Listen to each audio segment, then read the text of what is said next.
आज उत्तर प्रदेश के मुख्यमंत्री योगी आदित्यनाथ ने पीटीआई संग इंटरव्यू में कई मुद्दों पर खुलकर बातचीत की है। इस दौरान जब सीएम योगी आदित्यनाथ से इंटरव्यू के दौरान पूछा गया है कि देश का एक बहुत बड़ा तबका आपको प्रधानमंत्री के रूप में देखना चाहता है कभी ना कभी, इस पर सीएम योगी ने जवाब देते हुए कहा कि राजनीति मेरे लिए महज एक कोई फुल टाइम जॉब नहीं है।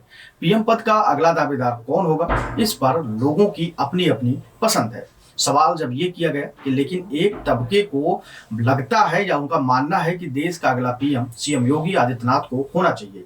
इस सवाल के जवाब में सीएम योगी ने कहा कि मैं पहले भी कह चुका हूं और अब भी कहता हूं कि मैं यूपी में ही नहीं रहना चाहता हूं और अभी फिलहाल मैं यूपी में ही रहूंगा।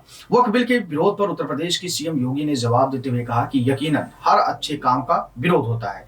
इस बिल का लाभ तो देश के उन मुसलमानों को भी मिलेगा जो इससे परेशान है। वक्फ बिल को लेकर देश भर में कई जगहों पर प्रदर्शन किया जा रहा है। बीते दिनों ईद की नमाज में भी लोगों ने हाथ पर काली पट्टी बांधकर ईद की नमाज अदा की थी, जिसे वक्फ बिल के खिलाफ सांकेतिक विरोध के तौर पर देखा जा रहा है।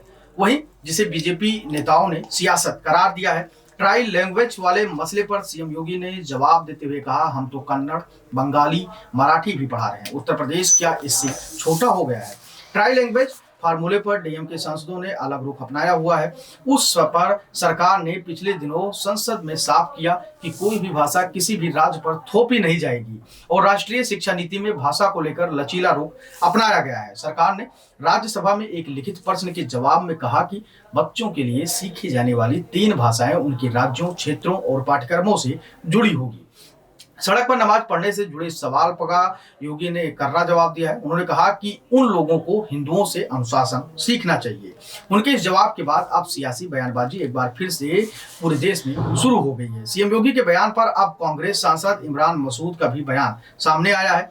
कांग्रेस सांसद ने कहा कि अनुशासन केवल हमें यानी कि मुसलमानों को ही सीखना है क्या? हमने तो अनुशासन मान लिया, हमने तो नमाज सड़क पर नहीं पढ़ी है। मैं तो खुद सड़क पर से नमाजियों को उठाकर अलग किया हूं, क्योंकि जब सरकार ने मना कर दिया है और सरकार की संपत्ति, तो उसके बाद ऊपर नमाज उसके ऊपर नहीं हो सकती।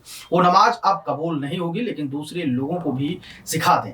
इमरान मसूद ने कहा कि जब जुलूस निकालते हैं तो कितने कितने घंटे जाम करके वो रोड को रखते हैं, ये दूसरों को भी वो सिखा दें तो अच्छा होगा। अनुशासन केवल हमें ही ना सिखाएं, ना ही हम लोग बच्चे हैं जो पढ़ रहे हैं। उन्होंने आगे कहा केवल नमाज और इसके अलावा भी उनके पास बहुत कुछ काम है। यूपी में विकास का काम है, कानून व्यवस्था का काम है और भी बहुत कुछ है। उनके ऊपर जिम्मेदारी है, उस पर ध्यान दें जिससे सरकार एक अच्छी दिशा और दशा प्रदेश की तय कर पाए। लेकिन उनका बार बार आके मजहबी धर्म पे ही सारी बातें रुक जाती है और एक पक्ष को लगातार गलत तरीके से पेश करते हैं और उनको कुछ ना कुछ आगे आकर टिप्पणी कर देते हैं।